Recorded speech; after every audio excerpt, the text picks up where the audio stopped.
Welcome back, everyone, to the BGF podcast, episode number 22. I'm your host, John Luke, alongside of Brandon. And today we got the Week 3 Power Rankings. So, what did you think about Week 3? What was your impressions on the games? Like, how did you feel after Week 3? There was a lot of surprises, a lot of unexpected and historic stuff, such as the 70 points put up by the Miami Dolphins. I thought it was entertaining. We saw some upsets. The Cowboys finally got upset, so their fans can shut up. Yeah, they're not winning no Super Bowl anytime soon. But they won't shut up. We already know how that fan base is, so they're not shutting up anytime soon. And I thought it was good overall. I know for you, it wasn't too great, but listen, we'll get into the Vikings when we get there. It's gonna be very late into the episode because we are doing our power rankings. We did it last week. We liked the way the episode went, so we're going for it again. And I hope you guys enjoy. So if you guys are here to hear about the Vikings rant, you're gonna have to wait till the end because they're pretty low down the rankings. Anyways, let's get right into this. So last week we had the Niners at the 1 seed, and I think they're gonna stay at the 1 seed. I don't think there's much to be said about them. Mm-hmm. So our first tier we got is the most dominant tier. These three teams are the last 3-0 teams. So first we got the Niners. At number 2 we got the Miami Dolphins, and at number 3 the Philadelphia Eagles.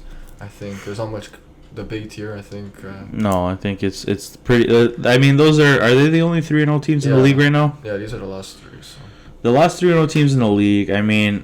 Okay, yes, the Eagles haven't been as dominant as we'd like, but they're still 3-0, finding a way to get it done without players, and good on them. And the Dolphins offense. You mentioned that 70 burger on the Broncos. That's just insane. Their offense has been lights out to start the year. Tua's proving his haters wrong. And imagine this team with a healthy Jalen Waddle. Maybe they would have dropped 100. I don't know. They could have dropped more. There was 8 minutes left, and they were at 70 points. They could have kicked the field goal to make it the record, but I don't know why they have. We're at 70 already. You might as well go for the record. Just the one takeaway. Let's get into that game now. So the one takeaway I have from the Dolphins thing is like you're up by like 30. Why is Tua still in the football game? Especially with how injury prone he's been. Like, just get him out. There's nothing. Like, you guys are dogging the Broncos. Sit him the fuck down. Like, there's nothing. Like, what do you want this man to do? But I was going to say put 73, but clearly they didn't.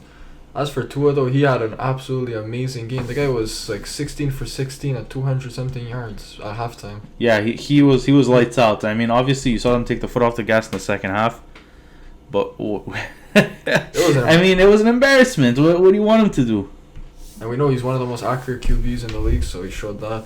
And as for, I think this is more something on the Denver Broncos. Like, this defense was something that kept them in games last year. Oh my! And now Vance Joseph's the new defensive coordinator. I don't know what he has them doing, but I think someone has to lose. When you lose by 70 points, like not by 70 points, but when you give up 70 points, someone has to go. I feel like this was the perfect team to get 70 bombed because Sean Payton was talking all that shit on Nathaniel Hackett early on in the season, and he gets 70 balled. Like, oh my god, that was so beautiful. But the thing the thing that's scaring me with Miami right now is they finally have a run game. Mm-hmm. So imagine this team with like a lethal run game. Devin Achane looks like an absolute stud. Raheem Mostert still got it done, and then their threat through the air with Tyreek Hill and Jalen Waddle. This team can be freaking dangerous, man. When you have 2 running backs that get 4 touchdowns apiece, that's crazy. I don't think I've ever seen that before. No, me neither. 4 touchdowns apiece from 2 running backs is crazy. That's why they're number 2 on their power rankings. Because even without Jalen, like usually Tyreek Hill, Jalen Waddle take the bulk of the of the receptions, targets. And like it was spread around quite a bit. Like Raheem Mostert 7 receptions. I think Devin Achane had 4. Yeah. Raheem Mostert had 7. Braxton Berrios got involved. We saw Robbie Chosen catch his 1 touchdown bomb, but that was about it from him. But yeah, it was. Look, Miami's scary, man. I'm honestly like really scared of this Miami team. You think there's a chance Pat Surtain gets moved? You think the Niners could get involved in this? Look, I know I know you want that, but just imagine our team with Pat Surtain. Pat Surtain, Charvarius Ward quarterback. That would be pretty scary. Anyway, I'll shut up about the Niners. And we talked enough about them. If you want to see our reaction on the Niners game, though, we did do a instant reaction from Thursday Night Football, so you could check it out on our channel. It's our last video posted. And so let's get into the Eagles, who we saw play yesterday night against the Tampa Bay Buccaneers. Another game that wasn't too much entertainment, to be honest. I found it was pretty, you knew the Eagles were winning this game pretty early on. And they continue to just find ways to win. The games are not super intense or down to the wire, but they just continue to get it done even if it isn't too impressive. The run game, yet again, DeAndre Swift looked very good for a second week in a row. And it shows that with a good offensive line, anyone could look good. Yeah, especially with a good offensive line. I mean, what did he have? Oh my god, I just saw his number. 14 for 43, averaging 3.07 a pop. Whereas DeAndre only had 2 more carries than him, but he busted 130, averaging 8 a pop. DeAndre Swift, you know what? You can't hate on him. He's looked very good. So. But what's been going on with Jalen Hurts, man? I feel like whenever he throws the football, he's just... There's something about him this year that's not the same as last year. I mean, he had the 2 picks on the day. Another game where he had 2 turnovers. Just, I don't know. It's something about him when he throws the football, he's not sure of himself. Like, it looks weird. Yeah, it does. But anyways, they still find a way to get it done. So A.J. Brown has a very good bounce back game. 9 receptions, for 131 yards. Yeah. Considering what he's done in the first 2 weeks, it looks very good for him. Devonta Smith not as much this week, and I think not much really to be said about the Eagles. It was a good game for them, and they go to 3-0, even not playing at their best. So that's a scary part. Once they start if they it's no guarantee that they get back to the level of last year, but if they can, it's gonna look very scary for the rest of the league. And I'd expect them to be back in the Super Bowl contention.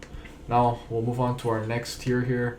Our Super Bowl aspirations. It's gonna be a pretty short tier. We got the Kansas City Chiefs and the Buffalo Bills. These 2 teams put up big time performances this week, and the Buffalo did last week too. So I think Buffalo really has it rolling now. Buffalo found it, yeah. And KC absolutely destroying one of probably the worst team in the NFL, Chicago Bears. Sorry. But yeah, no. Let's get into the Chiefs here. I mean, to be expected.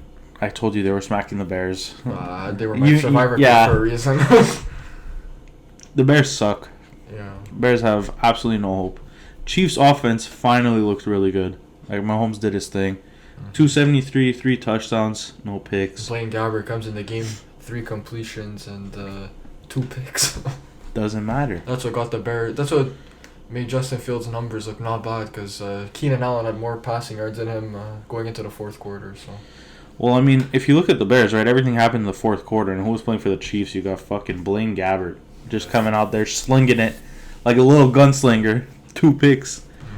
But it was nice to see Clyde Edwards-Helaire get involved. I hadn't seen him since, I believe, last season. Got 15 carries for 55. Isaiah Pacheco looks like the RB1 on that team, but I like that it's a split. Yeah, it's a 3-way. It's a 3-way with McKinnon, but McKinnon gets the touches through the air. But oh my God, Taylor Swift and Travis Kelce. I had enough of hearing. I'm tired. I'm fed up now. We're not even gonna bother talking about this, because you scroll on Instagram, Twitter, that's all you're gonna see. Even yesterday, they weren't even playing the Chiefs. And they were talking about the Eagles, Kelce and Swift. They still find any way to make it about them. It's honestly getting really annoying. But let's stick to the football. And I think Sky Moore as well had a pretty good game, I found, compared to the past 2 weeks. And overall, it was really nice to see the Chiefs back. I don't know if it was really nice, but for their sake. For their sake, it was nice that they finally dogged the team and put up 40 on the offense. And as for the Bears, man. We'll get into that. Yeah, well, we will get into that. But yeah, they're an embarrassment. So our Buffalo. Next up. Buffalo Bills, baby, dominating the Washington Commanders, 37-3. Thing with Buffalo, right, is their defense looked really, really good yet again. Obviously, they weren't playing a great offense, but still very, very impressive. Josh Allen didn't have his best game ever. He went 20 for 32, 218 and a touchdown and a pick. Once again, turned the ball over. But one thing about this Buffalo team is James Cook is really emerging as like the alpha on this team, and really is the second best weapon outside of Stephon Diggs to Josh Allen. I mean, wow, what a difference from last season. 15 carries for 98 yards. He's averaging 6.53. Damian Harris had 5 for 15, averaging 3 a pop. Latavius Murray had 5 for 15, averaging 3 a pop. James Cook is just so much more productive in that backfield. And he catches the football whenever they use him in RB sets. 2 for 14. But, yeah, no, really impressed with James Cook this season. Mm-hmm. And as well for the Buffalo Bills, coming in against a 2-0 Washington team who was very confident. Sam Howell had been playing pretty decent in the first 2 games. They completely shut him down, picking him off 4 times. And for the Commanders, I think you're just playing against a team, you're just outmatched by a way better team than you, and I think they can easily bounce back next week. But as for Buffalo, I think you hit what needed to be talked about. James Cook, he looks very good so far for them. And Stephon Diggs did his thing, Josh Allen did his thing, and it's nice to see since the Jets game that Josh Allen's really bounced back. Yeah, big time. From that tough, week 1 embarrassment. Yeah. So let's move on to the next tier now. We've got the Dallas and the contenders or pretenders. We're not too sure. We don't know yet. We don't know. It's been very mixed bags for these teams. We got first in the tier, the Dallas Cowboys at number 6. At 7, we got the Lions. At 8, Seattle. At number 9, the Baltimore Ravens. But that Dallas game was really fun to watch, man. I can't even lie. But we knew this was coming because the offense had not shown us anything in the first 2 weeks. We were saying it. We said this offense hasn't really done much. The defense has really saved their ass for now. And if that defense doesn't put up a historic performance, we see Mike McCarthy calling the plays on offense. Doesn't look great, Mike. It doesn't look great. They were terrible in the red zone. That pick, how many picks they end up with? Only that one, right? Only the one. That pick he threw into triple coverage. I don't know he saw. The best. That was the funniest pick I think I've ever seen in the week. That was funny. That was absolutely terrible. He just chucked a prayer into triple coverage. It was the funniest. How do you expect your man to come down with that? I get it. You believe in CD, but come on, Dak. You gotta see the field. And like you said, we've been saying that this offense has not impressed us.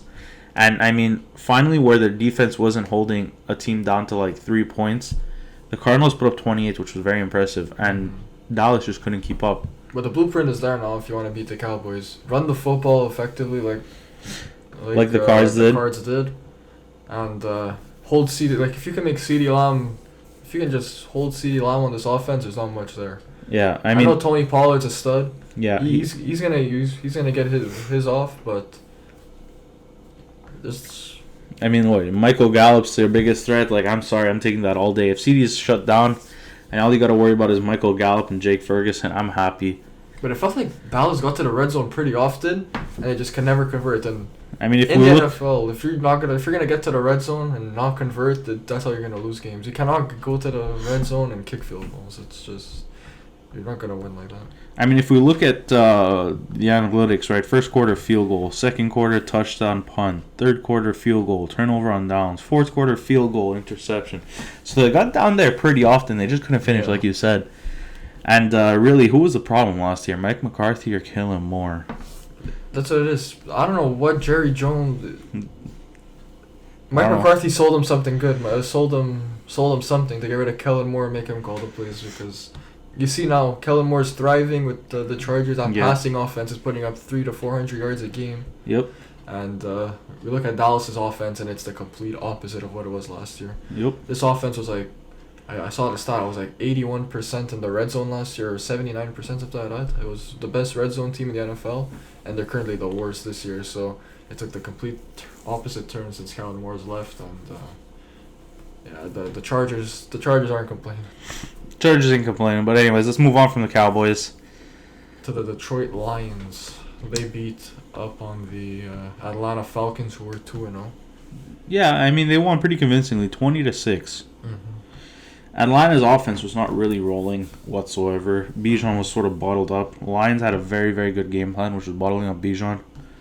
And again, the Falcons' passing offense is a no-show. Yeah, completely agree. But I was happy to see on the Detroit side of the football, Jahmyr Gibbs getting the work. Mm-hmm. It's about time this man touches the football. 17 for 80, averaging 4.7 a pop.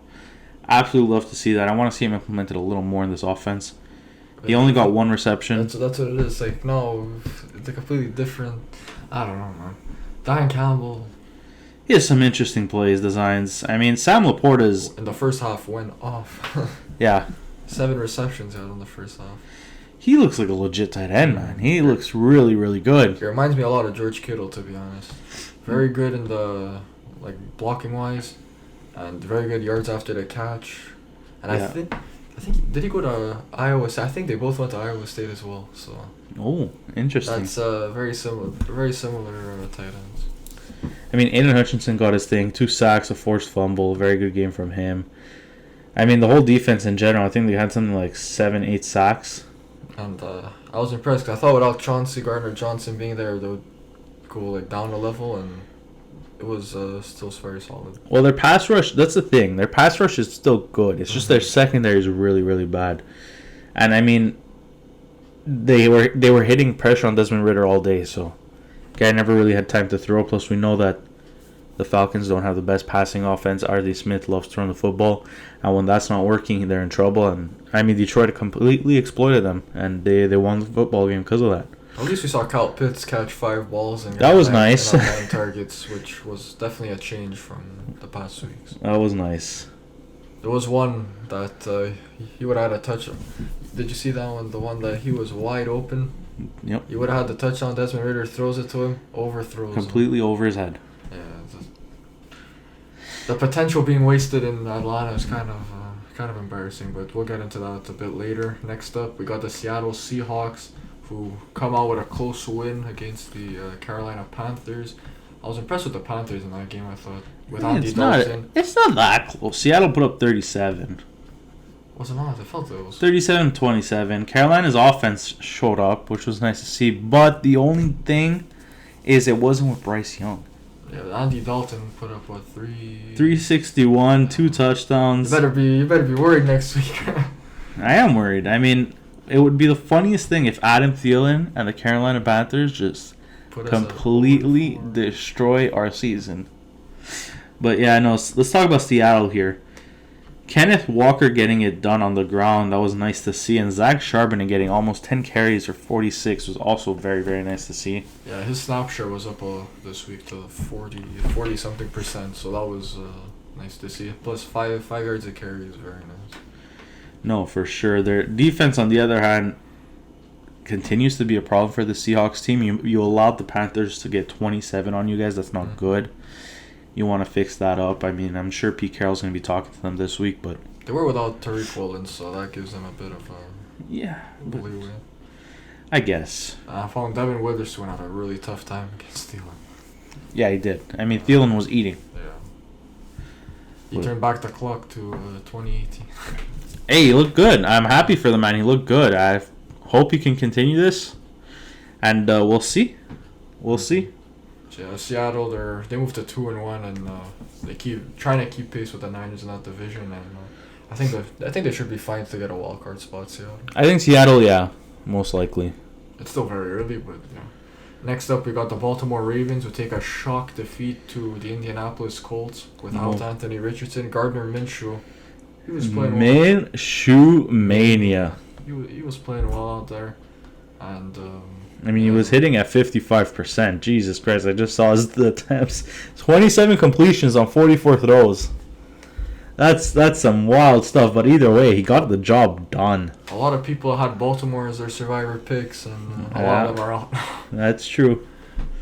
We saw Lamar Jackson turn back the clock to his MVP season. 14 carries for 101 yards and 2 touchdowns on the ground. 7 yards a carry. Throwing for over 200 in the air. We had seen earlier this season he wasn't really running the ball as much as he was in past seasons, and he flipped the script this week. He really did, and it was nice to see that Lamar getting it done on the ground. He did look very good this week. We saw Zay Flowers again be probably the alpha in this offense, as he has been the first 3 weeks. 8 receptions for 48 yards. Mark Andrews, 4 receptions for 35. Since he's come back, he's been... Something's been off with him. Yeah, he hasn't been the same Mark Andrews that we're used to. For some reason, I thought he had a touchdown this game. Or did he get called off? He got called off. He almost had it. Okay. And yeah, it was...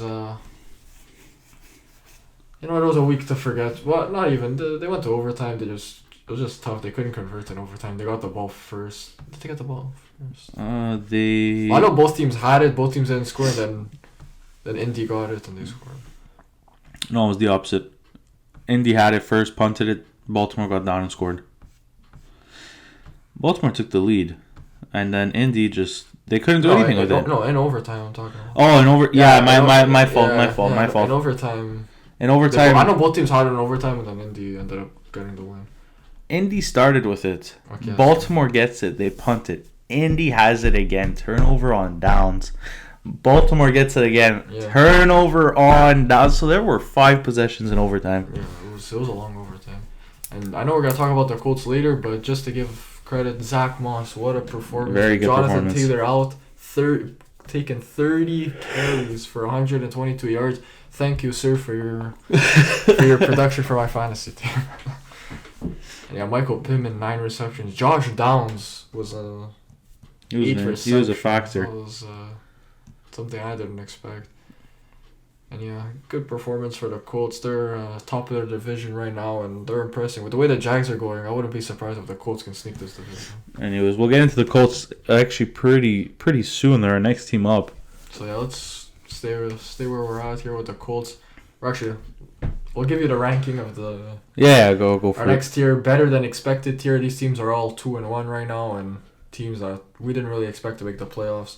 We got the Colts first in this tier. Then we got the Packers, the Steelers, the Saints, the Falcons, and the Tampa Bay Buccaneers. We'll start off with the Colts. We talked about a bit here.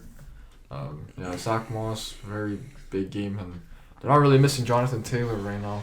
No, and I mean that's the scary part. Imagine this offense with JT, right? You're getting it done already without him. Michael Pittman looks like a stud, like the alpha in that receiver, which I'm happy to see. Getting a guy like Anthony Richardson healthy, imagine that, just the threat of what's going to happen in the run game. Who's going to hold on to this football? The wildcat formations you can run. Mm-hmm. I'm not going to lie. I like Anthony Richardson a lot. I think he's been very good in his first 2 weeks, but I don't know if they win this game with Anthony Richardson. I think they win this game and they score even more points. I thought Gardner Minshew played pretty well in this game. He made some big time throws. Yeah. I have to give it to him. Especially with this Baltimore defense, we know they could put pressure on the quarterback. I think Gardner Minshew, he's played in the league before. He's an experienced quarterback. I think he knows how to read the coverages and everything. So with Anthony Richardson, maybe it wouldn't have been the same. But anyway, yeah, we think we talked enough about the Colts here. Good for them, big win. Next up, we got the Green Bay Packers, who beat the New Orleans Saints in a big-time comeback win, 18-17. They don't cover the spread, though. Which is why you picked the Saints. But anyways, let's talk about this one. Saints up early. Derek Carr looking really good. 17-0. Their early payout lead. I mean, Derek Carr was pretty much lights out. 13 for 18, 103 and a touchdown. Looked really good. Unfortunately, goes down.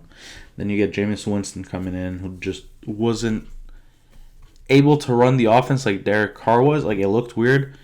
And Packers, just keep fighting, get back into it. And I'm impressed with Jordan Love, man. You're impressed? Even at nine rushes for 39 yards and a touchdown. I mean, what has he impressed you? He threw it 50%. What was so impressive about this performance? You're playing a tough defense. Fine, fair. But, I mean, to be a young quarterback and be able to lead your team to a comeback victory with a very mediocre receiving core. Yeah, but your defense carried. Your defense held the Saints to 17 points. Without Jair Alexander as well. The defense held them to 17 points. Obviously, Derek Carr going down was a factor, but still, you held them to 17 points. You gave them ample opportunity to come back. And all 3 weeks, you haven't given him credit at all, I think. Why would he deserve credit? He's leading this team that everyone expected to be terrible. They're 2-1. They could be 3-0 if it wasn't for last week. But they could also be 2-1 because they could have lost this game. I'm not impressed with him. We'll see. We'll see when the team's healthy. Now he has all the excuses in the world. Whatever. Who cares? Excuses? They're 2-1. Your team needs the excuses. 0-3. But yeah, no, I'm not impressed. Anyways. Next up, we got the Pittsburgh Steelers. The team I'm not impressed with.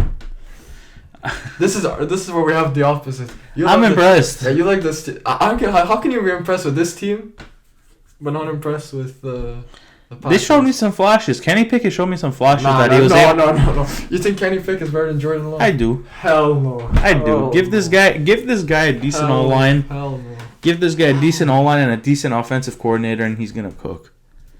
He sucks. He showed some flashes of greatness this game. He had 2 drives which were very, very nice, but then the offense went dead. Matt Canada just run.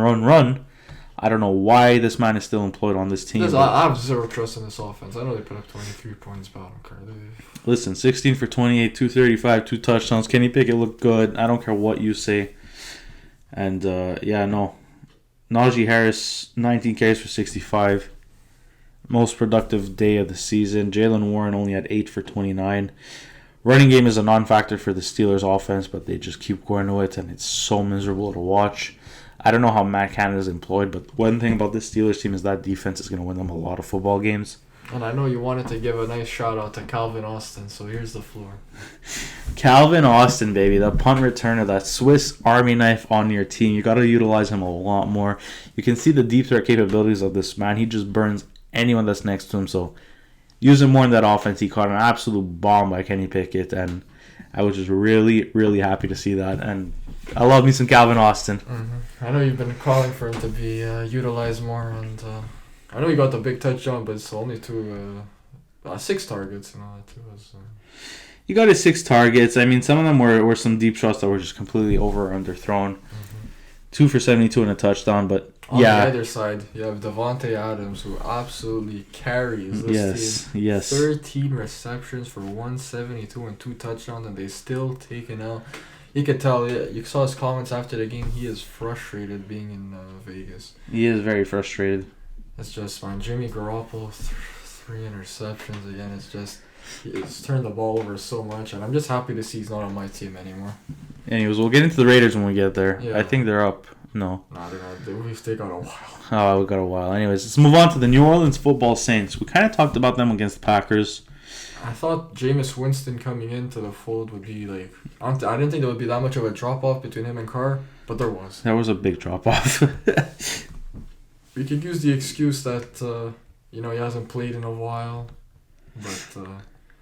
honestly, an experienced quarterback like Jameis Winston, you gotta come in and be ready off the bat. But I don't even think it was really his fault, to be honest.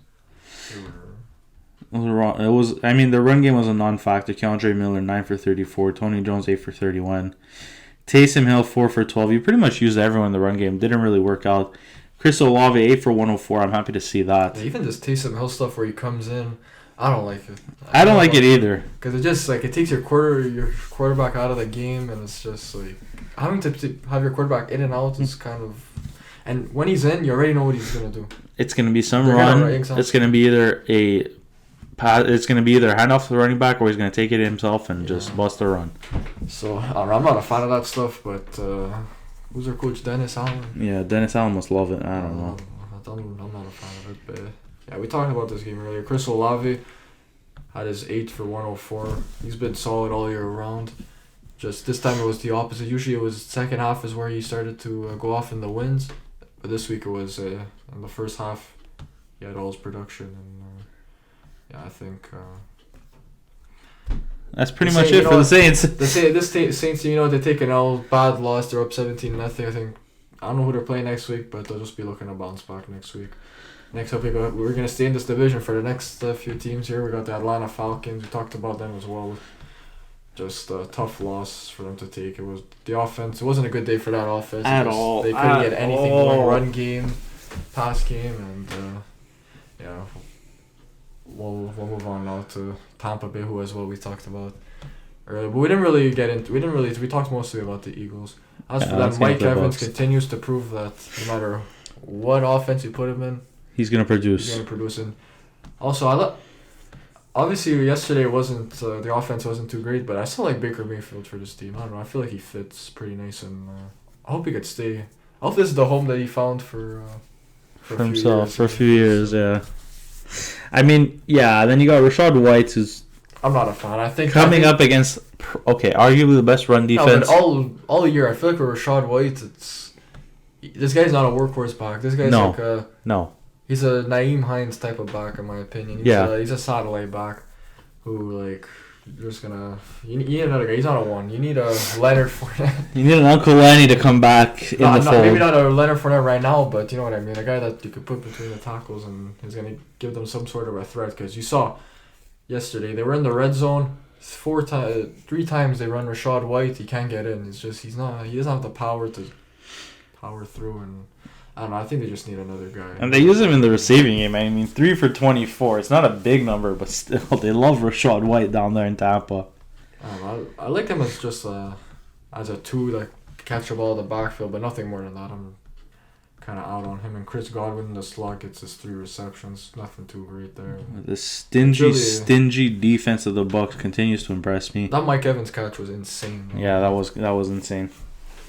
But yeah, no, I really like this Bucs defense. I don't care what anyone says. They got dropped 25. It doesn't matter. This defense is freaking good. Very good. Just them losing. Play you tight. They lost Jamel Dean yesterday and made a big difference. Their corner depth is because who's the other corner they lost in the game before? There was another corner they lost the game before. I can't remember his name. Anyway, their corner depth is getting kind of destroyed right now. Anyways, let's move on to our next tier. We got our better than. Oh no, we just did that. Sorry, wildcard chasers tier. We got the Chargers, the Jags, the Bengals, the Rams, the Commanders, the Browns, the Texans, and the Cardinals. A lot of teams that in the past years would have been very much higher, but it's been very tough starts to the year, 1 and 2 for these teams. We'll start off with the Chargers. A game we haven't gotten into. I think you should take over. I think this is the game for you to talk about. The Los Angeles Chargers defeat the Minnesota. This game was both of them had to have a game. One of them was going into panic mode after this game, and unfortunately it was the Minnesota Vikings. The Chargers squeak out a 20-24 win. I'll give the Chargers their credit. Keenan Allen with an absolutely monster game. 18 reception for 215 yards, 59 passing yards as well. That trick play to Mike Williams. Hopefully he gets well soon. Unfortunately, he's going to be out for the rest of the year. It's just unfortunate for that guy that he's just always injured, man. But yeah, the Los Angeles Chargers, you get Justin Herbert, 40 for 47, 405 yards through the air for 3 touchdowns. This passing offense is thriving big time, and it's all up to Kellen Moore, in my opinion. You got the weapons, and now you got someone that could really make a go. And Brandon Staley is very lucky his team pulled out the winner because his ass probably would have been gone after this game. Yeah, I mean, just look, the Chargers won this football game. All credits to them. Actually, just one last thing. Josh Kelly, 11 carries for 12 yards, 1 yard per carry. Shocking. Brian Flores fixed up this defensive line to at least hold the running game. But, I mean, one thing with Flores and what I've learned is he's a very stubborn man. Like, Justin Herbert was carving us up, and he still blitzed him. Like, he was still running the deep outs. He was just taking whatever was given to him, and I mean, you saw what happened with Keenan Allen. But one thing I have to say about Brandon Staley is how fucking stupid are you as a coach going for it on 4th and 1 at the 22. Fucking dumb. 4th and 1 at your own 22. You're going for this. The game's on the line. You're 0-2. You could potentially be 0-3. You're going to give the Vikings a shot at literally red zone. They had no timeouts. 4th and 1, you go for it at your own 22. I understand you're aggressive, but that's just blatantly stupid. Like, as a coach, you should know 4th and 1, no timeouts. Let's punt this thing deep. Let's get the ball deep. Yes, their offense was hot, but 4th and 1, no timeouts, 40 seconds left. I don't know how this man still has a job, if I'm being completely honest. He got really, really lucky. After that playoff game last year, I think he should have been gone. He should have been gone. I don't think he's lasting another year.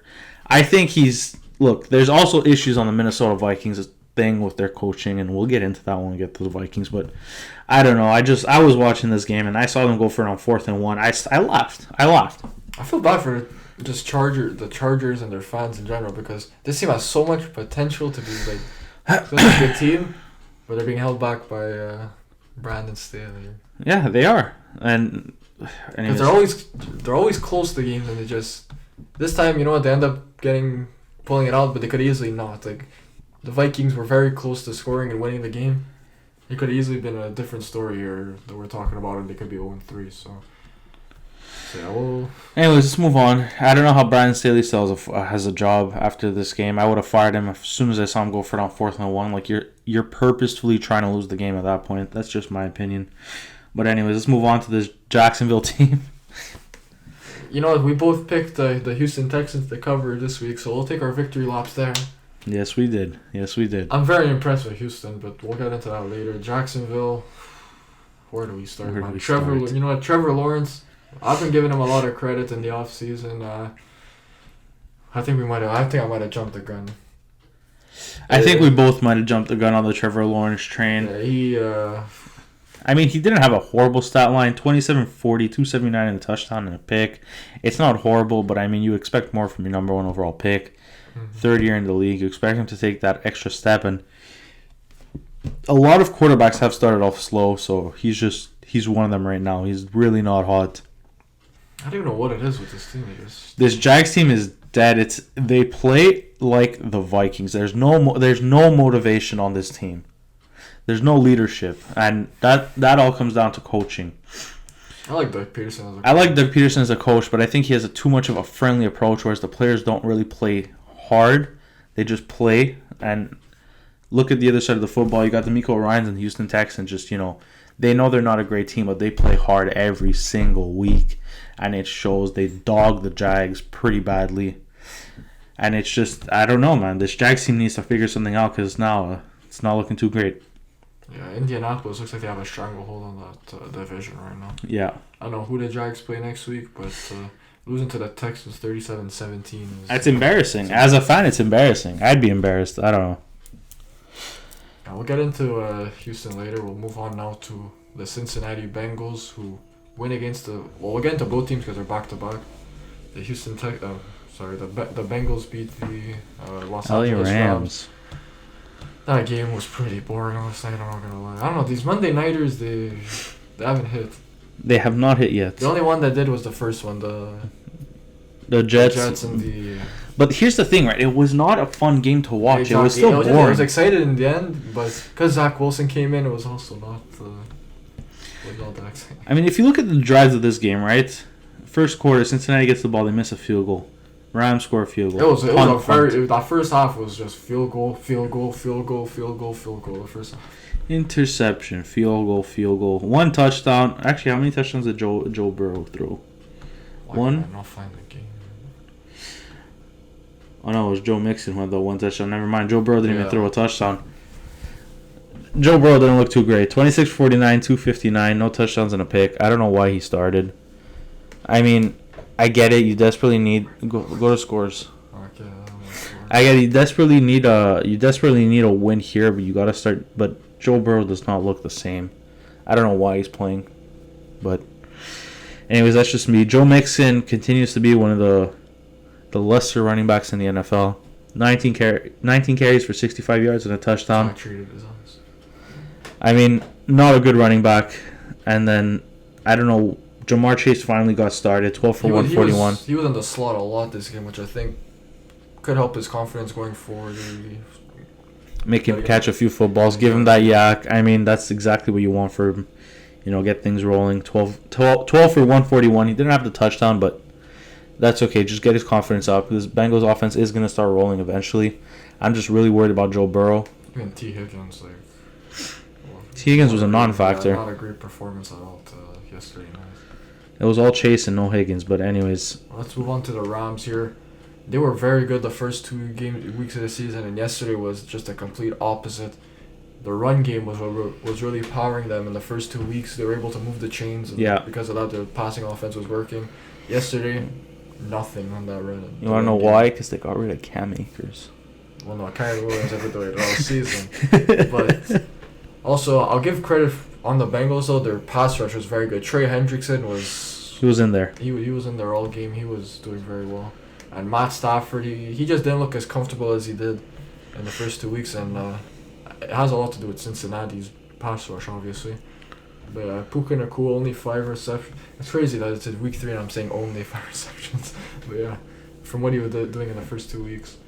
And it was just... They couldn't get anything going, and I think it was really due to that run game. And we'll see in week 4 if they could. They bounce back. They can bounce back, but it just wasn't great yesterday. Yeah. Anyways, let's move on from these two. To the Washington Commanders, who we talked about earlier, getting absolutely spanked by the Buffalo Bills. I don't think there's much to say here. Brian Robinson, who had been great in the first 2 weeks. Still was great. He was alright. 10 for 70. What more do you want from the guy? Oh, shit. Averaging 7 yards a pop. I'm talking out of my ass, guys. Yeah, it's okay. It happens. But yeah, no, I don't know why they went away from him. He was, I mean, okay, you're down a huge amount. You got to throw the football, but you're Sam Howell with 19 for 29, 174 picks. It was terrible for him. It was not a great day, so he's not doing good. Brian Robinson is somewhat productive, so you just got to keep running him. And obviously you're down, but you know what? At least get some momentum on offense. Mm-hmm. And what I've been surprised of with this Washington team, like Jahan Dotson has been a non-factor all 3 weeks. He was a guy I was high on going into this season. Yeah. And he really has not gotten it going like he did at the beginning of last season. Early on in his rookie year, he was looking good until he got injured. And just this year, he's just not been involved at all in the offense. No, that's it. But anyways, Washington needs to bounce back big time. This is a very embarrassing performance. Next week. Luckily enough, they started off 2-0, so they're allowed one of these. You know what I mean? Especially against a Bills team where no one's expecting them to win. So. That's it. I think did they play the Eagles next week? I feel like they might play the Eagles. If they play the Eagles next week, that's tough. Another loss. Anyway, next up we got the Cleveland Browns, who defeat the Tennessee Titans. In very convincing fashion. 2-1. Like I said last week, I think people, because of that Steelers game, were very easy to write off the Browns and Deshaun Watson, and they looked a lot better this week. They had that touchdown called off on Amari Cooper, which didn't go out of bounds. They're whistling. That would have won me my fantasy week, so I'm pissed with that. And I'll end up losing by 0.7. Terrible. But anyway, even for the NFL, like the officiating, they gotta be better. The sideline official was right there. He should have seen that. How does he not see that? I don't know. They end up winning the game, so it doesn't become much of it's not really news. But if they end up losing this game, that's a big time missed call from the officials, and this can't keep happening. Yeah, no, and I mean, this was arguably Deshaun Watson's best game since he's been in the Cleveland uniform. 27 for 33, 289, 2 touchdowns. This is what you expected from this guy. Obviously, their run game was a non-factor. Jerome Ford did nothing. Pierce Strong was actually their best running back, 6 for 27. But, I mean... It was all in the pass game. It was all in the pass game. You come up against this Tennessee Titans, who have a very, very good run defense. I was not expecting Cleveland Browns to have a run game.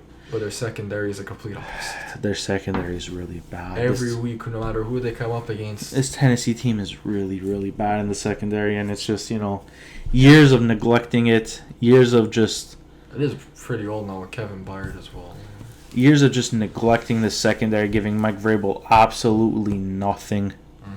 Anyways, we'll talk about Tennessee when we get there. But, yeah, impressive win from the Browns. I want to see if they can keep up this momentum with Deshaun Watson next week. And Myles Garrett as well. Definitely in the Defensive Player of the Year's conversation. 3.5 sacks. Jesus, he was in there. And 3 TFLs on top of that. He was a home wrecker. He's back to his very best this season. And I think Cleveland right now is probably... Between them and Baltimore, they're probably in the driver's seat right now for this division. Actually, Pittsburgh Steelers are number 1 in that division right now. They're taking it. If it isn't for that defense, that's the only thing I believe in. Honestly, I think we could have had Cleveland higher. I think we should put them ahead of Washington. I would probably put them ahead of probably Washington, maybe even the Rams after this performance, and maybe probably Cincy. Jacksonville. You know what? we got to give Cleveland some respect. They are 2-1. They're gonna jump up for us ahead of the Chargers. They are 2-1. They're gonna be the top of this tier. Yeah, that's on us. They are 2-1. We should have done better by that. But anyways, next up is a team I'm very excited to talk about. Let's go. One of my favorite teams to watch so far this season is the Houston Texans, and CJ Stroud has looked very, very good, and he's looked like the best player in this class so far. Yep. Very impressive, very accurate throwing the football. Tank Dell had the big performance this week. Yeah. And it's just, I think they found their 1-2 in that passing offense with Nico Collins and Tank Dell. They look very good for them. And Devin Singletary, 9 carries for 41 yards, 4.5 a carry. Damian Pierce, not an efficient game for him, but he does have the rushing touchdown, and it's getting pretty concerning for him. Yeah, it is. It is. I mean, it's just, 3 weeks now where he's done absolutely nothing in the run game? I mean, C.J. Stroud had a better average. But still, anyways, I'm very, very excited for this Houston team. D'Amico Ryans, you already know, is going to make this defense competitive, even though they don't have the best pieces.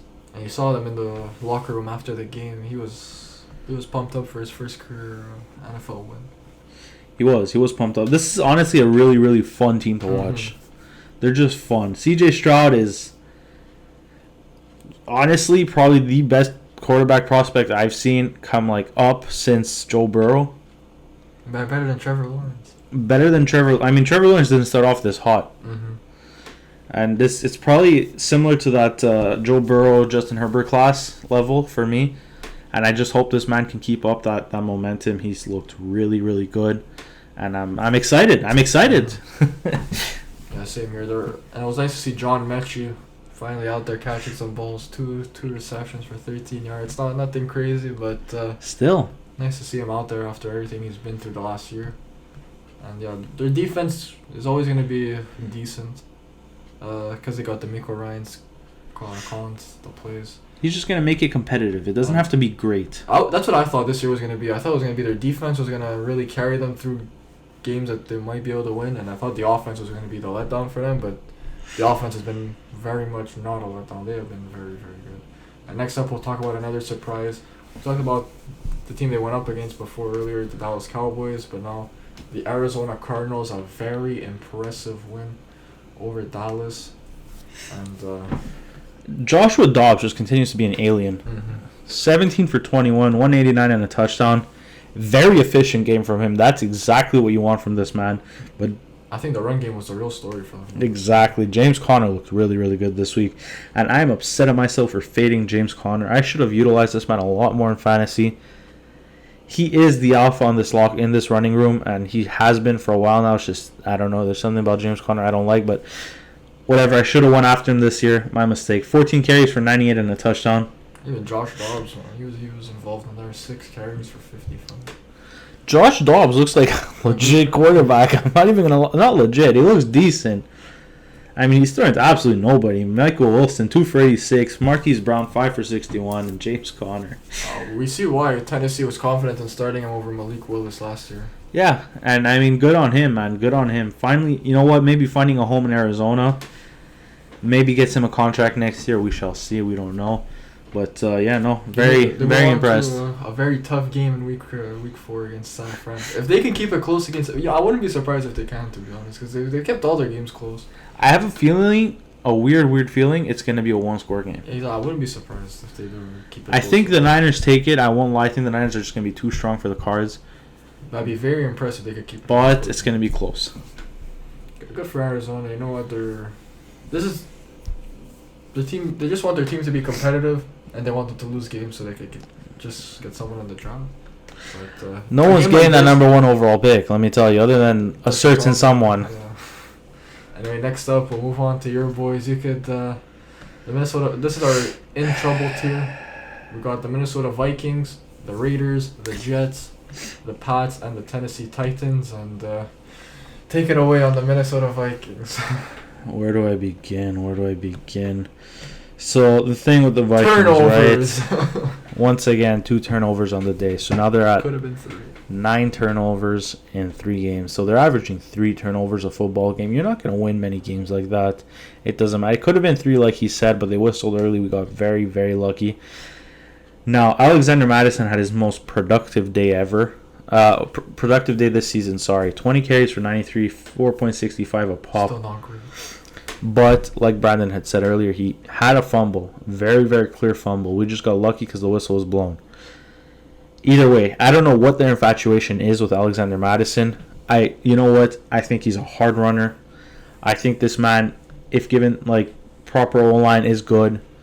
but he just doesn't have that speed you want from a number one running back. And then you look at a guy like Ty Chandler. He only had 3 carries, but for 27 yards. He's averaging 9 yards a carry. Why is he not utilized more in the run game? I don't know. You traded for a guy like Cam Akers, so maybe that it's going to be some sort of split. I have no idea. Anyways, Kirk Cousins, once again. But MVP numbers. Save Kirk Cousins. Get out of there. MVP numbers. 32 completions on 50 attempts, 367 and 3 touchdowns on 1 pick. That 1 pick, I'll give him half the blame and half the blame on TJ Hawkinson, who we'll get into in a little bit. But Justin Jefferson continues to dominate. He's just another alien. 7 catches for 149 and a touchdown. Finally got in the end zone. But, Kirk Cousins, one thing I have to say is 4th and short, you convert. There's 40-something seconds left on the clock. You got to clock the football. I don't know what you're doing. I don't know if you're waiting for O'Connell to tell you to clock it or whatever the case was. I don't know, but either way, there's no excuses there. You have to clock the football. It's getting loud. You couldn't hear him properly because it took like 35 seconds off the clock before you hit a play. And that was the last play of the game, and it cost us. But anyways, we'll forget about that. I'll give Kirk the bye. This loss was not on him, to say the least. TJ Hawkinson has the catch, fumbles it. You can't do that. You're a tight end. You're a big guy. Hold on to the football. You're getting paid a lot of money. To hold on to a fucking football. And you had it. It's not like he didn't have it. He had 2 arms on it. Gets hit. Someone smacks it out of his hand. I don't know what happened. But very disappointed by Hawkinson. And then in the red zone, for the last play of the game, you're there. He's coming to you. You're the number 1 read. Yes, the ball was a little high, but the ball was right here. You got to hold on to that. You got to hold on to the football. It doesn't matter.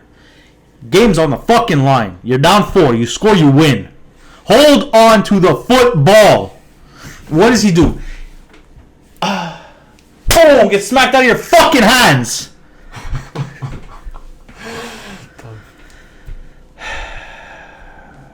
This Vikings team is really disappointing. Really, really disappointing start. And just... I always fucking pick them, and they always fucking let me down. The funniest thing would be if next week they just get absolutely smoked by Carolina, and Adam Thielen's the reason that this team is 0-4 and their season's in shambles. That would be fucking hilarious. I actually feel for you guys though, because it's like I'm not even a fan of the team, and every time they catch the ball, I'm scared it's gonna come out. You can say what you want, at the end of the day, that the team's not ready to play on offense. They start off fucking slow. Like, look at our first quarter. Fumble on the first drive was looking really good. Second drive, punt. At the end of the second, toward middle of the second quarter, his offense wakes up with a touchdown, then field goal. Then what happens after that? Fucking nothing. Punt, touchdown. This offense is so inconsistent. It has so much potential to be great, but it is so inconsistent. That's on Kevin O'Connell and his play calling. It has not been great this year. It has really not been great. Very, very inconsistent. There's a lack of execution somewhere. I don't know what the fuck's going on with this team, but it is a lot better than what it is on paper right now. 0-3 is... Say what you want. We were unlucky in a few of these games. I completely agree with you guys, but still... You cannot win football games with 9 turnovers through 3 weeks. That's just... You won't win. It doesn't matter how many points you put up. You get 3 turnovers a fucking game. Because this team... We know this team is better than 0-3. This team is not an 0-3 team. It's just... They're doing it to them. They're beating themselves at this point. You beat yourself 3 weeks in a row. Yeah. You beat yourself 3 weeks in a row. I don't know about week 2, but... 3 weeks in a row. Trust me, 3 weeks in a row. You got 4 turnovers against the Eagles and you lose by 1 score. Yeah, but one score. Justin Jefferson scores at the end of the half. It's a different game. Yeah. But anyways, let's move on from this team. Yeah, that's rough. Hopefully. No hope. There's no hope. Cause look, you get the Panthers next week. Okay, you could win that one. Then you get the Chiefs. Maybe you could sneak something out there, but you're probably taking a loss there. And then you play the Bears, which is there's no excuses there. You're winning that. And then you go to week 7, you play the Niners. So it's looking rough right now. At 0-3, no team that starts 0-3. If you start 0-3, the playoffs look not. I mean, look, the Rams won a Super Bowl starting off 0-3, so Did they actually? Not the most recent one. Kevin O'Connell said it in a post-game presser. Yeah, I've been he's just 0-3 trying- before, he's trying and to I save- won a Super Bowl with that team. He's trying to save his ass. Anyway, let's move on from Sorry this, about that, guys. That was Next just up, we got the Las Vegas Raiders, who took a loss to the Pittsburgh Steelers. We talked about them earlier. Davante Adams keeping this team relevant at this point. Because they're not even relevant, but they're In keeping them out of this contention. bottom tier. Because in contention. it's the only thing that's positive in this team. Jimmy Garoppolo, yet again. just Happy feet, Jimmy. Happy feet, Jimmy. Just you see him going. You see him when you see him going like this. You know it's not a good sign. You know he's throwing a pick. It's the happy feet or the this. You know he's throwing a pick. He's telling the DBs, go there. I'm throwing you it right here. It's I'm happy he's on my team. I say it every week. It feels like, but yeah, just not great from him. Josh Jacobs cannot get anything going in the run game for a third week in a row. I don't know if it's an offensive line problem, if it's a him problem. It just feels like this kid's always getting stuffed out the line. Yeah, no, this team does not look good. But one very, very shining light on this defense is Max Crosby. Had once again a sack on the day in the TFL. Only shining light on this team, him and Davante Adams. And, this Raiders team has been very, very disappointing to start the year. Yeah, not much to really be said about this. I'm not expecting them to make the playoffs. It's Me going to be neither. a very similar year to last year, and I just hope Davante Adams gets traded because he deserves better in the last year, 2 years of his prime. Yeah. He deserves to be somewhere else than here because he's being wasted. Anyways, moving on. What team would you want to see him traded to? Davante. Back to Green Bay. No, honestly, I think he'd be really fun in, like... I don't know. I was thinking about this. I don't know where he would go. KC would be really fun. I don't know how they'll do it, but that would be really, really fun. I mean, imagine this guy in, like, one of those tiers. Or if you want to do, like, You're such a believer in Pittsburgh. Yeah, but the thing is he will be good. It's just I don't know how that split's gonna work. They're gonna be weird in Pittsburgh. Him and Indy could be fun. Yeah, I was just gonna say Indianapolis. Indy could be fun. You get him and Michael Pittman. One's a big body and one's like just the alpha, and I think that offense can be really, really fun, especially with how good this run game's been early on. But anyways, let's move on to the Jets. Maybe the Chargers, but they have too many options already. Yeah. Chargers, too many options. You can maybe say the Jags, maybe the Rams, maybe. But yeah, anyway, let's move on to the Jets and the Patriots. Both of them back to back, and You know what? We should probably rotate that. Good point. Let's talk about the Patriots first and then the Jets. Yeah, we're gonna rotate. The Pats are gonna go ahead of the Jets. Two teams. We said it in our preview. You could see that one of our last videos we posted. We said this game. If you want to see no scores, watch this game. And that's basically what it was till the end of the game. It was just field goal, punt, field goal, punt, field goal, punt, like we expected. Yeah. And I don't know what, even for the Jets, like, I think some pressure needs to be put on Robert Saleh and Joe Douglas, because what are you doing still having Zach Wilson as your quarterback? Like, I mean, he threw it 50%, literally 50. 18 for 36, yeah, 157. the offense is just shit. It's been horrible. I don't care what the numbers say, just watching this team, It's been bad. it's just... I feel bad for Jets fans because they finally get their quarterback.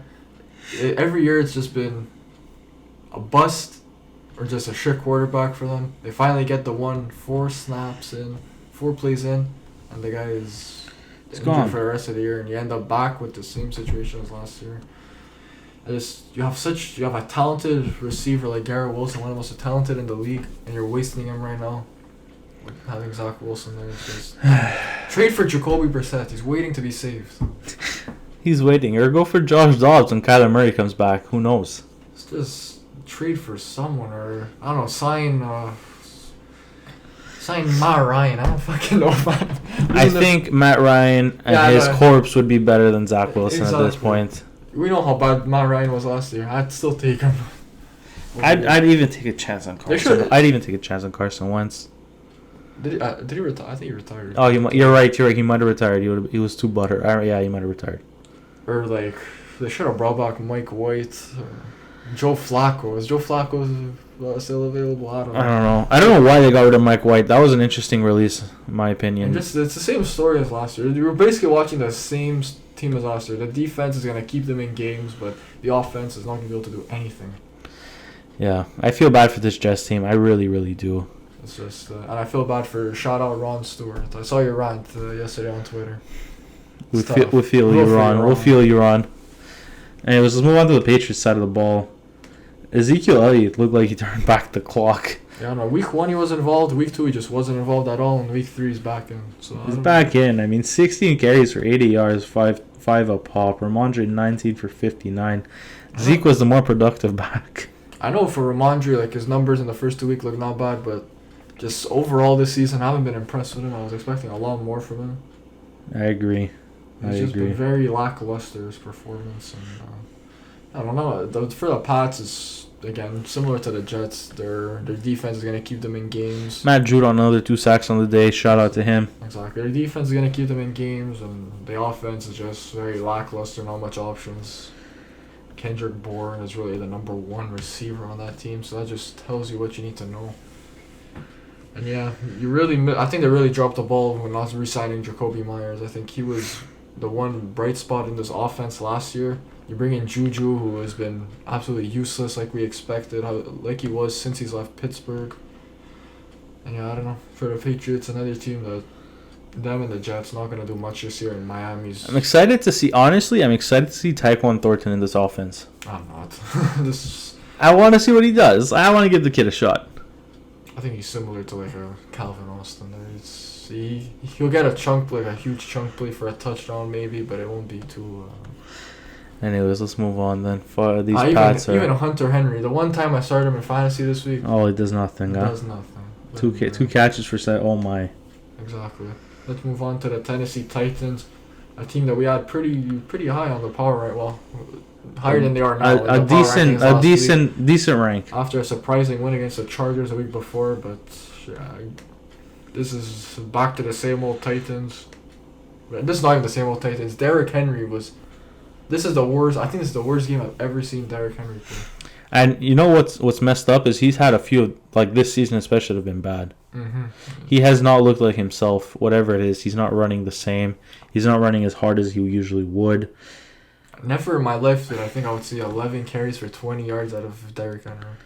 And you know what? It's really sad to see such one of the greater running backs of our time just sort of. It's one game. You're not there yet. You're not there yet. All right, you're not there yet. That's fine. But no, it's their offense was just completely useless. The defense of Cleveland just absolutely shut them down. 104 passing yards for Ryan Tannehill, another guy that. I don't know why he's still starting. I couldn't tell you. Mm-hmm. Derrick Henry, nothing. It was just a complete 0 on that side of the ball for Tennessee. I feel bad for a guy like Jeffrey Simmons, who actually, he's a really, really good in the run game, especially. I don't feel bad for him. That guy's getting paid a lot of money right now. He is getting paid a lot of money, and he's just never gonna see a winning team, and it's just this team is really, really sad. I feel bad for Mike Vrabel. The GM has not done much for this team whatsoever. Oh, it's a new GM. It is a new GM. Finally getting a new GM. We'll give him a few time, but from the Niners tree. But either way, Mike Vrabel has not really had much ever in his coaching tenure with the Titans. So I mean, we'll see what Ryan can do. So let's move on. Anyways, let's move on. Let's talk about the Tennessee Titans. Now, next up, our last tier. This is the basement of the league tier, the worst teams in the NFL.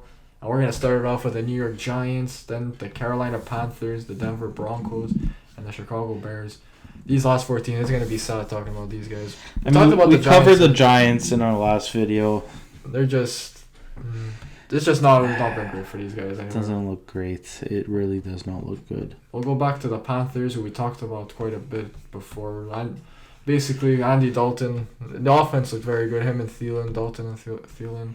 They were connecting on a lot of plays. Yeah, so that, at least out of these 4 teams, I think this is the one team that there's at least some sort of hope. It's just the roster is just not great. And you know what's scary? Chicago is going to have 2 first-round picks in the top 5. Yeah, because it's Carolina's. Yeah.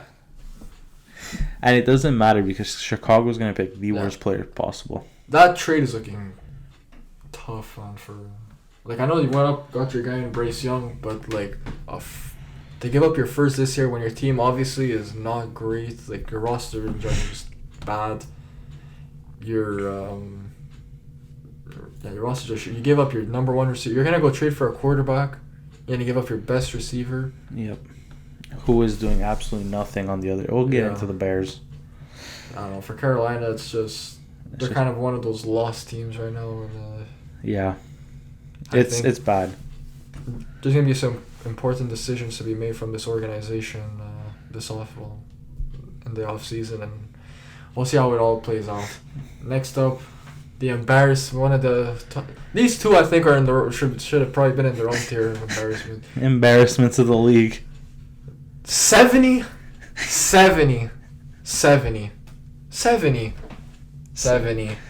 what, Brandon? 70 what? 70 points put up on your head. This was just... We talked about it earlier, but man. I don't think I've ever experienced Sean a game... Payton, you ran your mouth on Nathaniel Hackett, and at least you started off 2-1. What did you start off? 0-3, getting embarrassed, 70 put on your head. How does it feel? Can you answer the question, Sean? I mean, you have got a guy like Todd Bowles, your starting left tackle, is absolutely crying in the locker room, saying he's playing for a bunch of losers.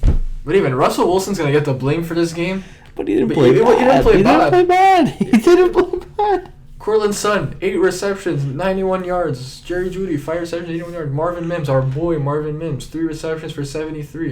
It was like the offense was rolling a bit. They obviously couldn't keep up with 70 points. No, and your defense just...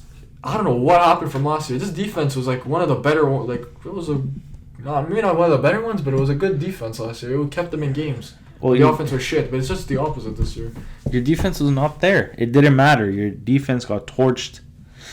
And this isn't like Carolina where the roster itself is just shit on defense. Then they got names on defense. They got the best corner in football. They got DJ Jones. They got guys like they're... It just did not show. Maybe Miami's offense is just that good, and we're just... But we've seen this week after week. You blow the lead against Washington. What did they play week 1? The Raiders again. A lot of points put up on you. You blew it. I don't know. So, like I said earlier, though, when somebody gets put on you, someone's got to go. I think so too. Someone has to go, and I think a lot of this blame has to be looked on at. I don't know, the defensive coordinator, coaching. It's somewhere in the coaching tree. The personnel can't really change much throughout the season, but coaching needs to be a lot better. You can't get dropped like 70. That's embarrassing. I don't care who you are. It's just 70. That's Anyways, let's move on to the worst team in the NFL. Somehow a team got put 70 on them, and they're not even lost. They're not, because that's the quality of the Chicago Bears. The Chicago Bears have just a team. They're there. They're just there. They're an entity on this football field. They might go 0-18. I'm not even 0-17. I think I have full confidence that I'm going 0-17. The funny thing is with the Bears, like you look at the other teams in this, the Panthers. There was no expectation on these guys. We expected them to be not a great team. But you get into the year... you expected the Bears to be great. I did. I told you. You said they would be decent. Okay, decent. I had them last in the division, though. So they lost in the division. I said they would be one of the worst teams in the NFL. I'll give it to you that. But I didn't say they would be great. I had them last in the division. You're right. You didn't say they would be great. I had them losing a lot of games. You're right. You had them losing a lot. But, Justin Fields is a bust. I'm just going to say that. I thought it would be better than this. No, it won't. This is their ceiling right now.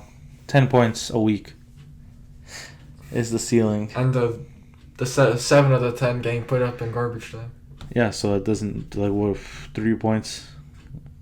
I guess. It's not much you said. This team stinks. Kansas City put it onto them. Taylor Swift was shown on the screen more than the Chicago Bears were. They were terrible. Which is great. I'd rather see Taylor Swift all day than Justin Fields try to throw a pass. I mean, I don't know what it is with this guy. It's you're a quarterback your whole life, and you call plays, you make reads, you throw some balls. You just hold on to the ball way too long. And it's just like, I understand the speed is different when you turn from college to the pros, but the checkdowns are wide open most of these games. Like if you actually watch a Bears football game, Justin Fields has one read, and it's usually DJ Moore. And if he's not open, he runs with the football. It doesn't matter if the check down is in the slot, jumping up and down, their hands in the air. He doesn't care. He won't see you. He just won't. He has tunnel vision, but like some sort of tunnel vision that's just unheard of with quarterbacks. You don't really see this too often. You don't want that. You don't want that as a quarterback. You don't. You want to be able to like scan a few reads before you make the decision to run. But Justin Fields, his second read is the run. So if his first read's not there, he's taken off. Could this team finish 1-17? I think they are. I genuinely believe they will. Because they're playing the Broncos next week. That is going to be a Hall of Shame game. Let's look at their schedule. I'm pretty sure they have a few games they can win. Yeah, next week is the one they can win, and I don't think they will. I don't think they will either. I think they get embarrassed, if I'm being completely honest. Like, look, you get the Broncos, then you go play Washington. I think the Washington then in week game's 6, they have a winnable game. They do have a winnable game. Then they play the Raiders. Maybe you can make a case for that one. No. You play the Chargers. They're lost in our power rankings for a reason. I can't make them with anything. Other winnable game is Carolina. I think Carolina's the one. And the Cards. The Cards are better than them. They are better. But at that point in the season, who knows? Who knows what the Cards are going to look like? Anyways, the Bears suck. They're the worst team in the NFL, and I don't think they're ever going to be better. They don't know how to draft talent. They're going to absolutely ruin Caleb Williams' career.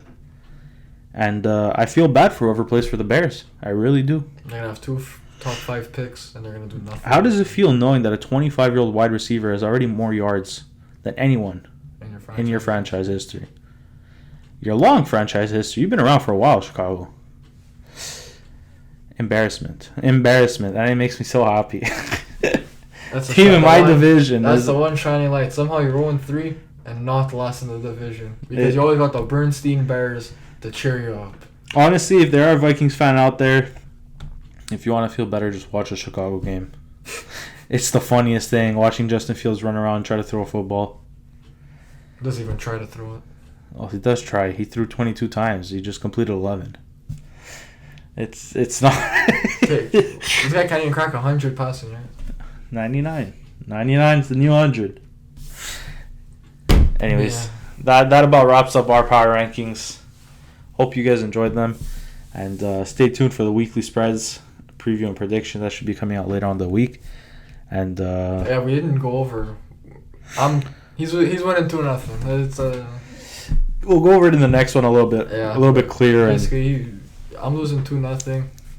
But I'm still alive in the Survivor. I'm on one strike right now in the Survivor because I took my stupid Minnesota Vikings. I don't know who I'm lining up next week. That'll be for next episode. So, hope you guys enjoyed. Don't forget to leave a like, subscribe, and hit the bell to just keep up with all our content that we release. And see you in the next one. Bye. Bye.